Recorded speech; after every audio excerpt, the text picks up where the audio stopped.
Okay, I'm going to teach you how to patch a big hole in sheetrock in drywall. What we have here, and this is actually commercial buildings, so it's very thick sheetrock. They have a fire code in cities with in a commercial type atmosphere where you've got codes that you have to follow, and so the fire code on this area, I believe, is 5/8 minimum, and this we measured was 3/4 sheetrock, very big stuff. And so what we had here was a school daycare type situation where they had a sink lavatory for the kids, and the new tenant didn't want that, and so they had the plumbing capped off. There were supply lines here for water and of course a drain. And so those have all been capped off. And you see the GFI because there was water here in the electricity situation. So that's not necessary when there's no water, but we're not going to change that out. We're just going to patch this hole. And so, the plumber had to cut a great big hole out of here to get to access all of this. And so now it's going to require a patch. And so you can see that the paint is coming off. It's a pretty bad wall area anyway. There was a patch done here, which is okay. This one was done fine. It was just a couple of small holes. In fact, I think this is where the supply lines were coming out for the water. Had the little valves here to shut the water on and off. And so those were just holes that were taped over and patched. And so what we have to do, since you've got 3/4 sheetrock and it's you don't really want to buy a whole sheet of 3/4 sheetrock. It's not easy to find either, because you got to have the exact depth. We're using 3/8, and we're doubling it up. So 3/8 is 6/8, which, your fractions, that's also the same as 3/4.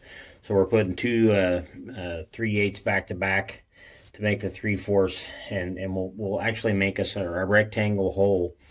But the secret here is, how are you going to secure that small piece? We're going to actually make this a full rectangle. We're going to cut it out even more, and you see there's a stud right here. The other stud is right over here. You go 16 inches over, and so we have to have something to screw that to. So that's why I'm going to show you the little trick that really helps patching, makes it easier.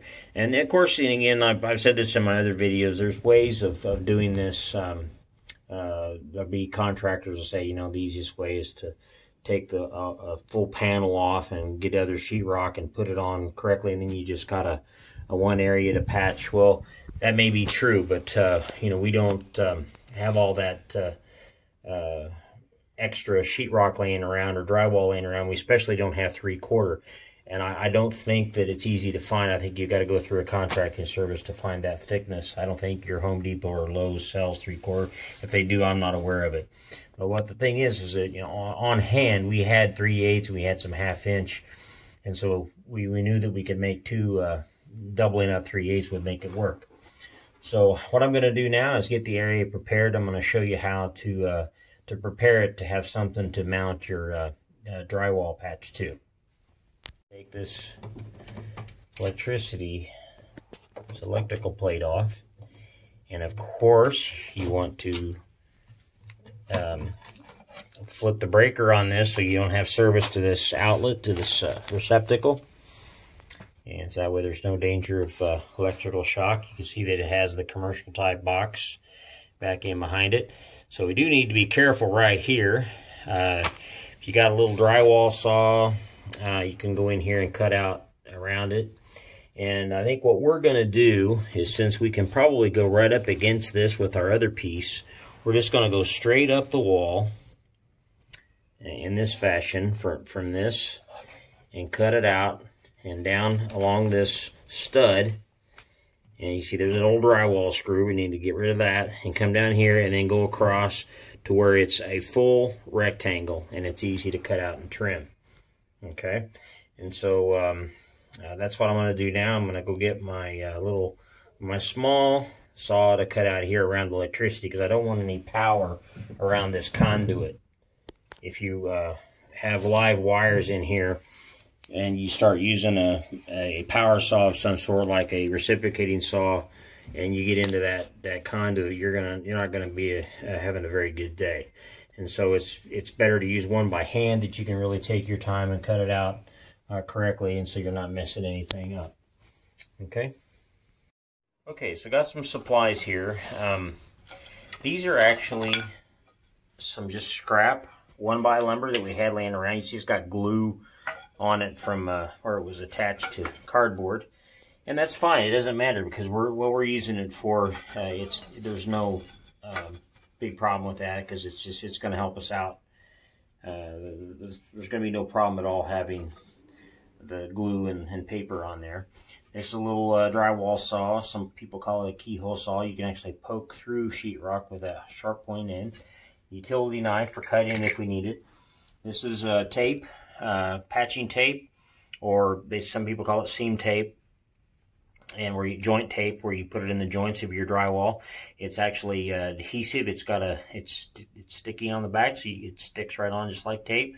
You don't have to wet it down or anything. You just put it right on your seams or your joints between your drywall. This is good stuff. I got our drywall screws, and I've got my drill here with a actual drywall bit on it, and so we're ready to go. And so I'm going to take this little drywall saw here,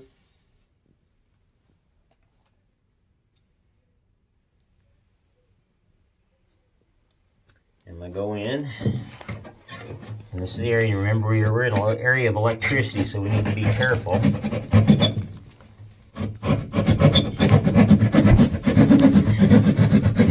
See, there's the conduit in there, so it's a very dangerous location to be cutting, so you got to be really, really careful when you encounter those kind of situations. And right here, I got a little drywall screw I need to take out. That was pretty easy. Actually broke out. And so I need to come straight across. And if you've got a pencil and a straight edge, and you want to draw a straight line to kind of guide you, it's not a bad idea. And because we need to make sure we got a pretty good rectangle. Our patch drywall over here that I brought is 3/8, and we're gonna cut it out of that, and so it's straight also. So the straighter your edge here, the better your patch is going to be. So let's see if we can use a straight edge and draw a line. What I'm going to use, I got a little pencil here, and one of these. You can also use a level, that way it kind of helps you make it square. And we're going to eyeball it. It's not going to matter a whole lot. We know it's going to be to here, because we can't go past our stud. So we might as well just draw a straight line up from that. And we need to go to about right here, because we can cut across here. So we want to go just inside our receptacle. So we can draw a straight line here. And then we want to come across it about like that. So a little 1x lumber made a good straight edge for that. So that's what we're going to cut out. And if we take our patch piece here and kind of hold it up, you see it's not quite wide enough. So we're going to either have to find a wider piece or cut it in two pieces like this. And so I'll go out to my scrap, see if I can find a wider piece. And if I've got a wider piece, then we're going to be in business. That way we don't have to put two pieces in. Just got one solid piece. Okay.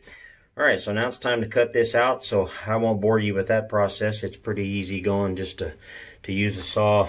Yeah, it's pretty easy to understand how you do that. So I'll get that cut out, and then we'll get back to the real business. Okay. All right, so I cut the patch pieces. I got the hole cut out. If you can see, you've got it right even with where the commercial electrical box is, and it's almost perfect rectangle. We got a stud here, and I got two pieces of 3/8, which equals 3/4, as we discussed earlier. I'm going to have a little rough edge. It's okay. It's easier. Put in one first, just to kind of measure, make sure we're good. See, I got a little hang over here. We'll get that up, taken off. We're going to take that screw out. So it looks like we're going to be okay. And I got two of them. ready. So I just need to kill this here.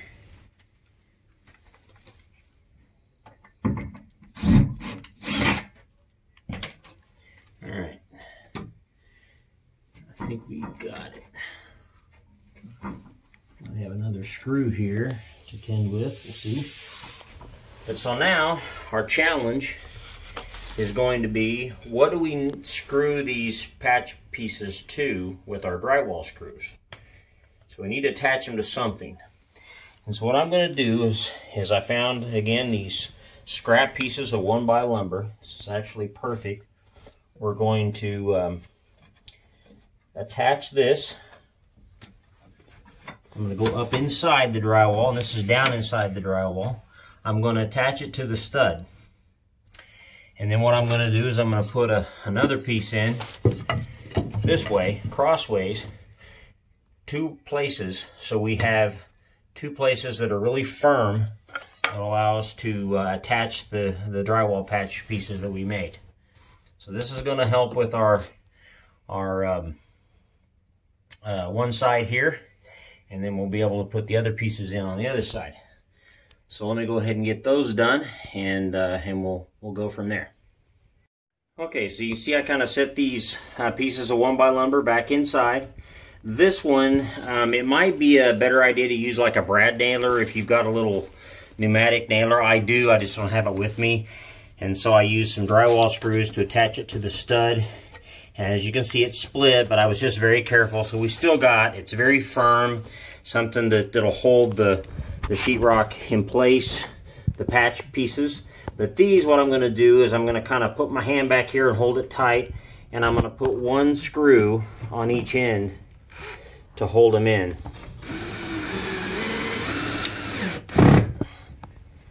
And a little vibration means your countersink for your sheetrock screw is done. So, see, that holds it really nice and firm.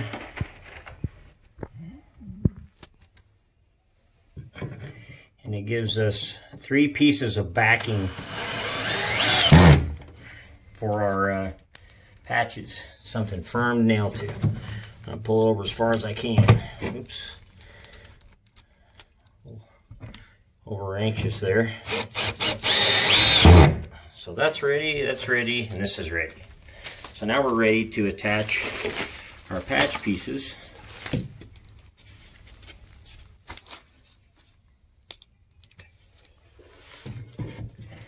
Should fit in pretty well. Got one going back, and as you can see, we got a little bit of an edge. And if this sticks out a little, that's okay. It's better than sticking in my opinion, because you gotta, once you screw it in, and see your marker now, if you want to know where your nailing pieces are, you got your screws, that's where they're at. So that tells you where to put the screws. So now we got 2 pieces. And as you can see, they're almost what you would call flush with the other drywall. Come down just a little bit.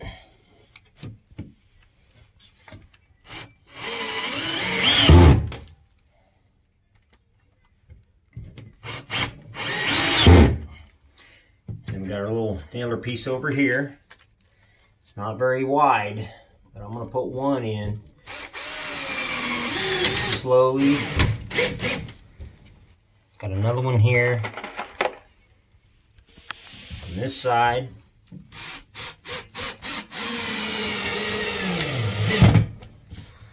Okay.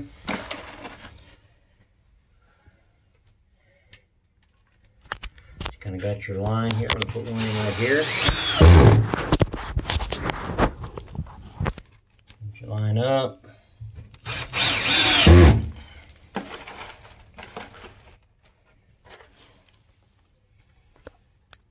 Up.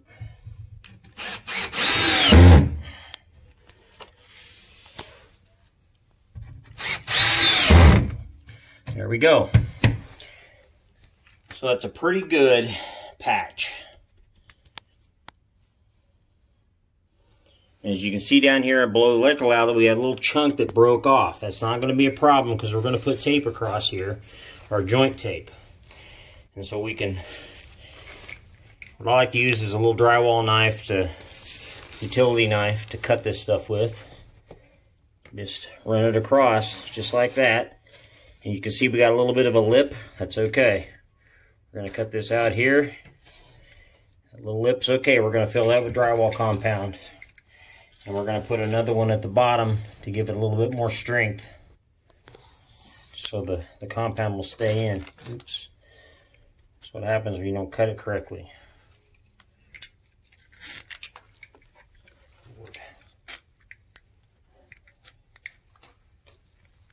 So if you mess up your tape, just do it over. It's stuff's not cheap, but it's not worth having done incorrectly. Cut on the outside. Don't cut where your other tape is, like I just did.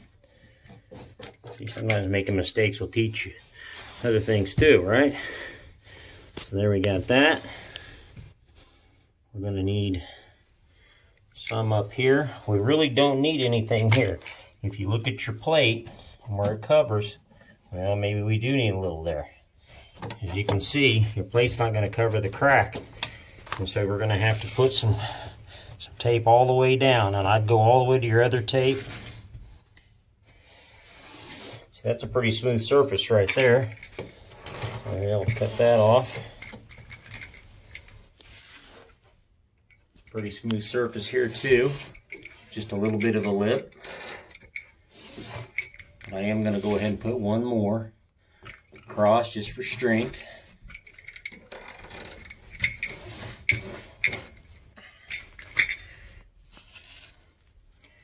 Let me go down here. You can see the old yellow tape from the guys that did this drywall when it was first done. I don't know if that yellowed for time or if the tape's actually yellow. I've never seen yellow tape before. Here we go. I'll put two of them just for strength. Your tape's overlapping a little bit, that's okay. Let's go ahead and put one more on the other side. And we're going to start it above the electrical outlet.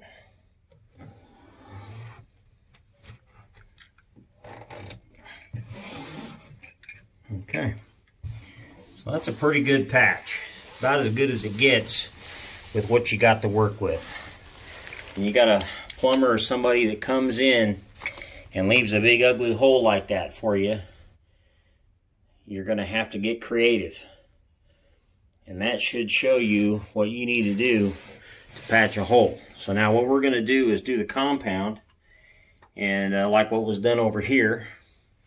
And this is ready for a good sanding. It's pretty thick, and it's got a lot of indentions in it, a lot of voids, and so it needs sanded really well.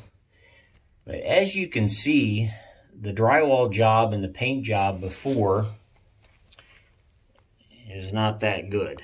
And so if you look up here, you'll see this is where the old sink was. Remember I said this was a sink or lavatory for kids at a daycare.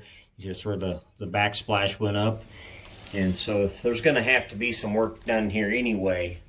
And so we're going to get it done as good as we can for the painter to come in and paint it. So it looks like our spot will be as nice as anywhere else, because this has got a lot of voids and imperfections in the drywall work from beforehand. But so we'll go ahead now and get started with our compound and get that done, and then when it's dry we'll sand both of these. But for right now we're just going to get the compound on this. Okay, ready now to put on the drywall compound. You see we got a 5-gallon bucket of it here, and quite honestly it's the cheapest way to go. It's pre-mixed, you don't have to mix your own. It's the texture of this brand we got. It's USG brand. We got it at Lowe's. It is fantastic stuff. The texture is perfect. Sometimes you can get it in a box.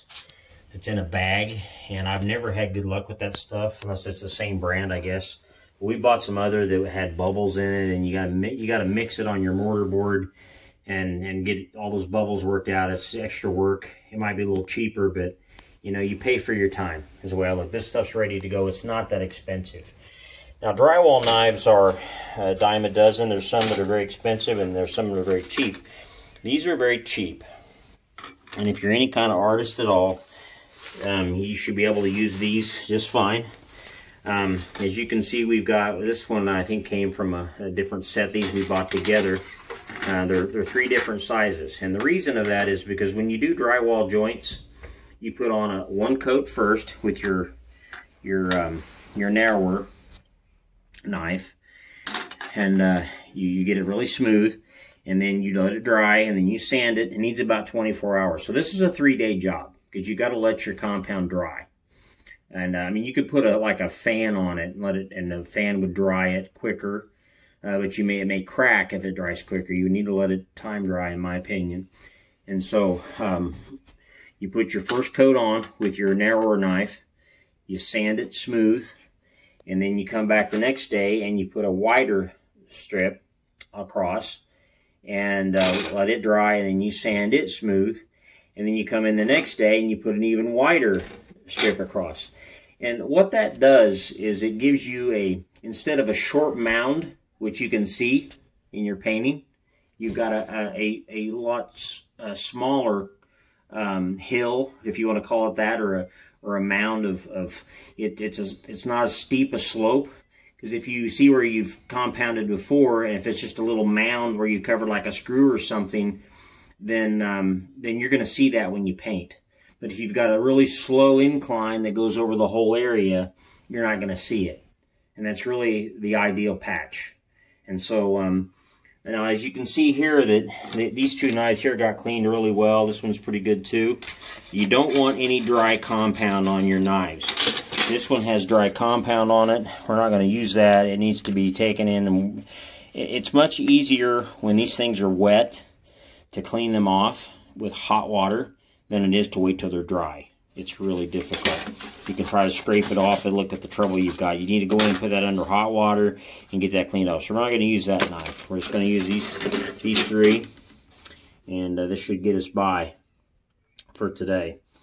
And so, and then here's the compound. It's already mixed up, and on your short, see, you got a little dry piece in there. Get rid of that. You don't want that in your compound because it's going to leave streaks. It'll keep you from making a straight swipe through your compound. You don't want streaks in it. See, it's really nice, like peanut butter. It's a great consistency. And so you fill your cracks first. You fill your nail holes, your screw holes. Some people use nails, sheetrock nails. Some people have a drywall nailer. They do it really fast because they do a lot of drywall. And not us. As you see that little countersink, how that made a little indention. So you just run that right over it. It's not going to be hardly any sanding at all for your screws. See where this is kind of lipped over? You put it under first. You fill that little, you got a little cliff there. You got to fill that up first and let that dry.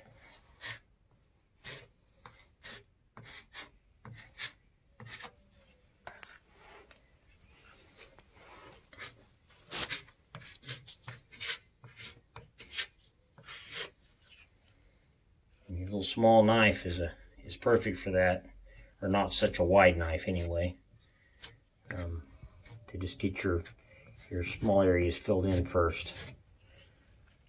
And we're gonna put just a little bit in this tape where that bottom of that outlet is, and over here, because remember we had a little crack showing when we put our plate up there. So we're gonna have to put just a little bit of compound right here. Cover that up, and let's hope we get enough. There's a little bit of a lip there, as you can see. So I'm going to get that filled in first. And this is patching. This is not your normal drywall job. Normal drywall, you don't have these little things sticking out like that you've got to make a big old round area to fill in. So it's a whole different process of you're almost an artist in this, because you got to look at what you're doing and fill these cracks first, and then go from there. As you see, like right there, that's an indent. That's a big, deep indentation, and so you got to make sure you get rid of all those first. You got to do it really softly, or you're going to peel your tape off. And so, in my opinion, it's always better to go one direction, and don't go back and forth like you're painting. Just go one direction, and don't mess up your tape. And again, somebody may watch this video and say, you know, I got a better way of doing that, and that's all right. There are all sorts of ideas out there on how to do things. And I'm not saying mine's best. I'm just saying this is the way I like to do it. And if somebody's got a better way, my hat's off to you. I think that's great. Sometimes we're all not professionals. Sometimes we have to do it ourselves. And we don't have all the great tools and stuff to do it like the pros do. Like the guy that would probably have just cut out enough for a big sheet, put a 3/4 sheet in there, because he's a pro and he's got some of that 3/4 on hand, or he has a supplier where he can get it. And so that's great. Well, we can't do that. The do-it-yourselfer, just our little home tools, stuff we can buy at the hardware store or Lowe's, Home Depot, Menards, whatever.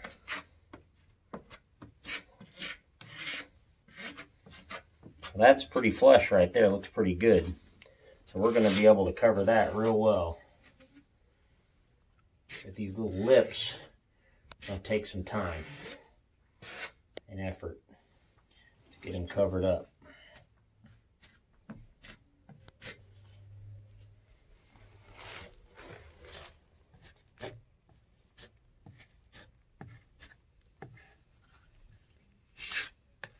I'm just filling that tape in with compound. It's going to get sanded off in the long run. You come across it, or get covered up, I should say, not sanded. I'll get covered up with our extra layers of compound that we put on. And so this is a pretty good start right here. Just need to make sure we get our voids all filled up. And tomorrow this is just going to be a light sanding. We don't want to take all our work off. We're just kind of smoothing it out so we can put more on. It's kind of like building a bridge. You're going out a little bit at a time until you get it all the way across. That's what we're doing here. We're going out a little bit at a time until we get it all covered. And to where this just looks like one big area that when you paint it, you never know it's here. That's our goal. So I think that's where we'll stop for now. Let that dry and come back tomorrow with a wider knife. So we'll restart the video. You'll catch it here in just a few seconds, but we're going to have to wait 24 hours before we can show you the next step. Okay, so we let this dry overnight, and it's been almost 24 hours, I think. And so come back to it. It looks like it's ready to go. And so we got these little sanding blocks. We have several of them here. We've been wearing them out doing this kind of work. And so these work really well. And you can get them in different, like a fine grit, 100 grit or whatever. These are for simple patch jobs, work pretty well. You can actually buy actual drywall sandpaper and use blocks and the things that they use to sand drywall, and use the perfect grits and all that. You need to do some research to find what they are. But I think for what we're doing here, we're going to be able to do this just fine with these. And so what we want to do is just kind of smooth out our areas, especially the outside areas. What you don't want is you don't want to fill anything when your drywall connects with your wall. You want to get that all off. That's what shows when you paint.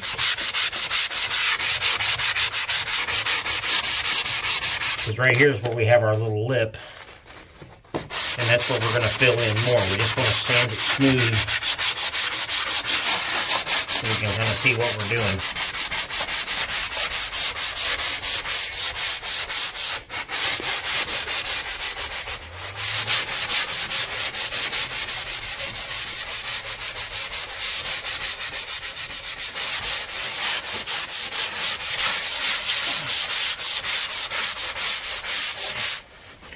So what we're kind of hoping is that we don't have any more to put in here, but you can see that after that's dried, you can see where your screws are. So we're going to have to go over those one more time. Hopefully just once. Take it really easy around your, where it's just your mesh cloth, your tape. You don't want to be tearing that up.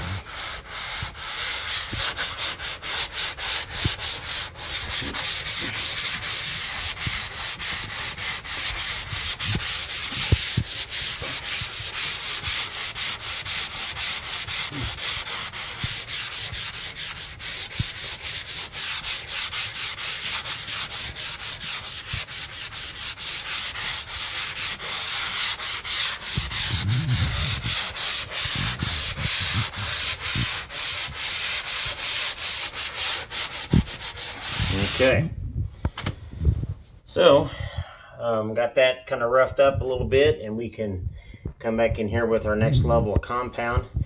And you want to kind of either blow it off, or you wipe it down with a towel, get the dust off, and we can put our next level of compound on. So I got compound back out in our knives. I remember yesterday we used a red one that was about this size because this one was dirty. Now we're going to go to the medium width, and we'll use the long width tomorrow when we come back for our third coat of compound. So this is our new level. We're going to make it a little wider this time. And eventually what we're going to do is this is all going to be one big area, because this is kind of ugly and we're going to have to work on that a little bit. Now what I like to do is take a small knife, and I don't have one with me, but there's if you have a smaller knife for your big knives, it's better to take a little bit and just kind of scrape it on your blade like this. That way you've kind of got an even consistency. Just dab a little bit on, then you just scrape down it like this. Run it down a little, and you've got a nice little level area of compound. And so we're going to start up a little higher and go down, and you do this softly. Don't get aggressive with the way you push down, because remember you got a little lip here. And so here you got some left over on your blade. You scrape that off, because if you don't, it's going to dry. So scrape that off and just wipe it back on there so you can reuse it. Get you some more compound. Put it like this. Just like to slap it on.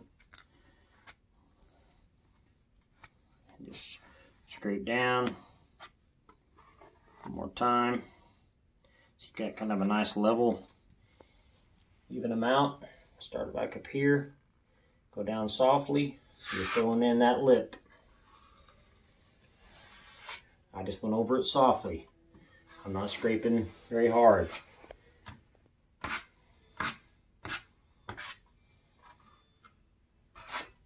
Okay.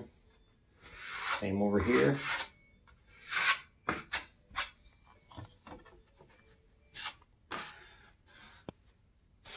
Okay. So I got a little here I need to scrape off.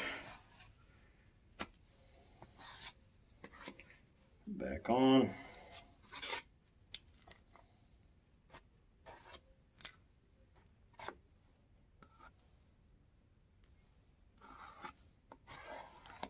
Looks nice and even. Start over here. Fill in that lip. Wait, you can hardly even tell it's there.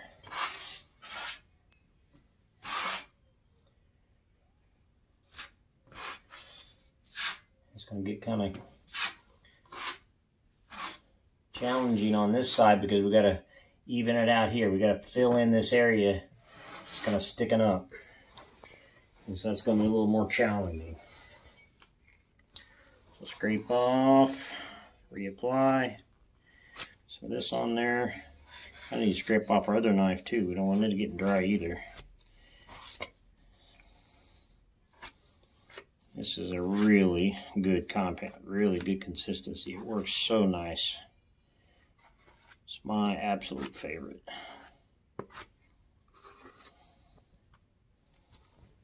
Okay.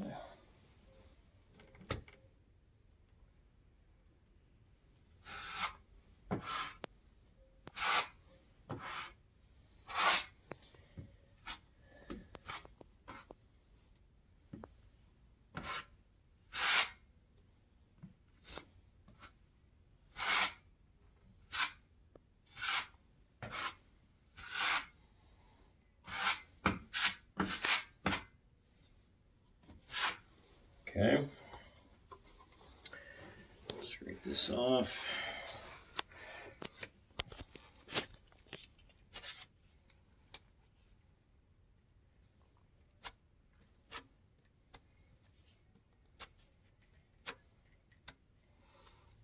Okay,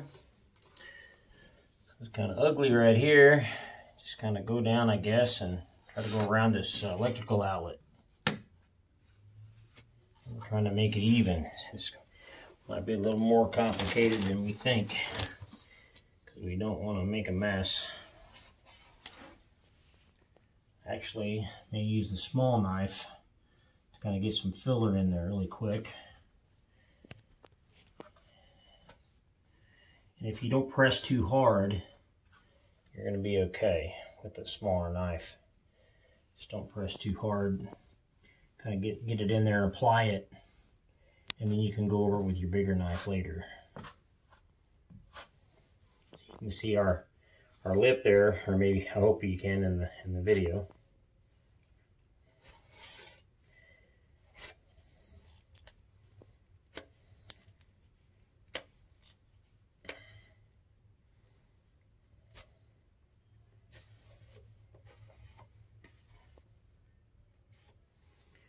So now I'm coming back in my bigger knife and going over that area.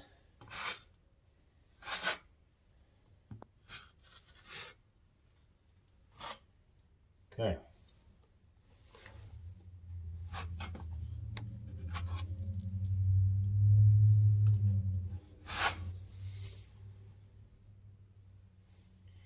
There's just a little bit of a void in there. And if we can't capture it this time, we definitely got to get it with our third swipe, because we don't want to have to be doing a bunch of drywall work later on in the game. There's a lot of little voids in there, and they may not be easy to get right now because we got a lot of compound in there. It may be easier to get on our third pass. We'll see how it looks. See, that's a pretty ugly void right there. We may not be able to get it.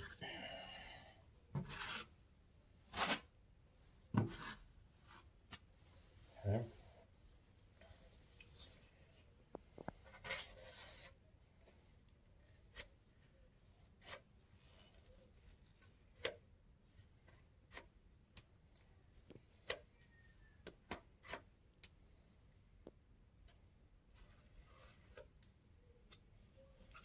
Okay, so now we're going over here and kind of swipe across this. I'm not going to go real heavy because it just needs we're just kind of filling in the imperfections of another patching job. So we should be able to go over this lightly with the other sand, and it should be fine.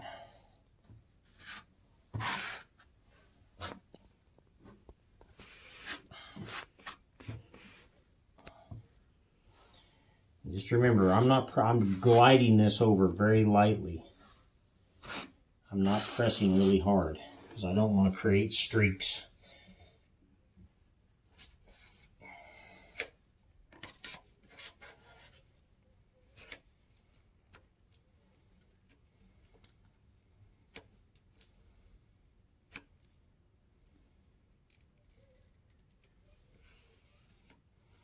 Okay.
looking a lot different from what it looked like yesterday.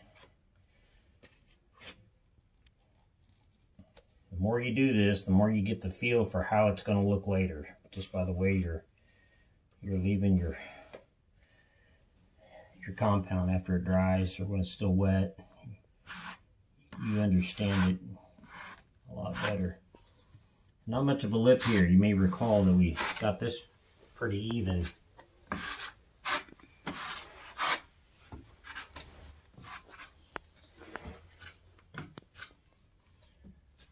If this was a true drywall joint, like you're just putting two new pieces on a wall together and you're starting fresh from new, you're going to have a line. You take your second streak straight down. And I think we're going to do about one more and we're done with this level of compound. And we'll do our third one tomorrow with the bigger knife. I think you'll be happy with the results. I know it's not always easy,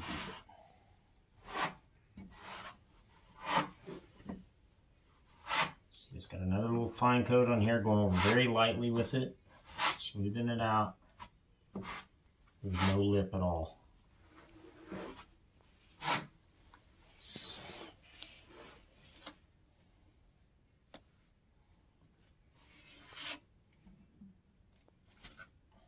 Okay, so I think that little streak right there, we're going to have some voids in this area around this drywall, around this electrical out. I just can feel it.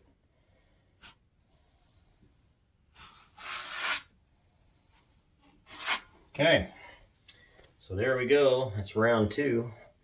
I see a little area up on top I want to work over, a little more compound on. See if we can make that look a little better.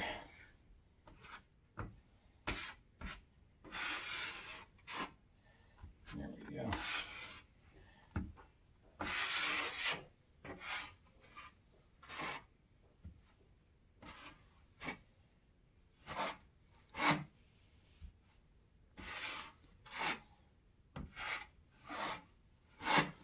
I think we got it.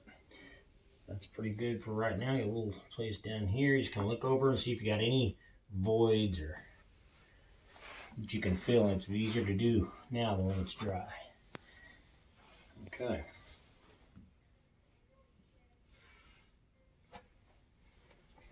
See what happens is your drywall compound dries and then it peels off instead of fills in. And so you gotta go over it one more time with some wet compound, like right here. I think it's drying up really fast, and so see, it's drying up, and that's what's making it hard to smooth out. So I want to make the job worse.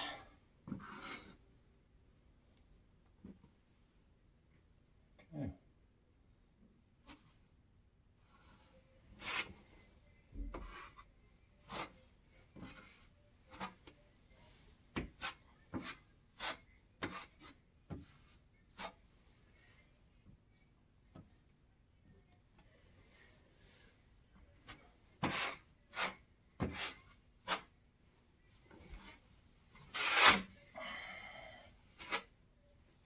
You see, we still got a little bit of a lip here and a little bit of one down here, and that's what we hope tomorrow will disappear.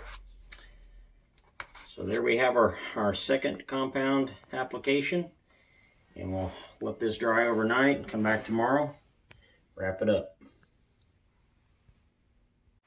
Okay, so we're down to the last coat of drywall compound, and I wanted to take a minute to explain on your last coat, the wider patch that we make in the seam. You don't use the green, you use the blue. And I know it's all called finishing compound, but the blue that you buy is 25% less shrinkage, or less weight I should say. It is less shrinkage, and it's easier to sand, and so you want to put the blue on your last coat.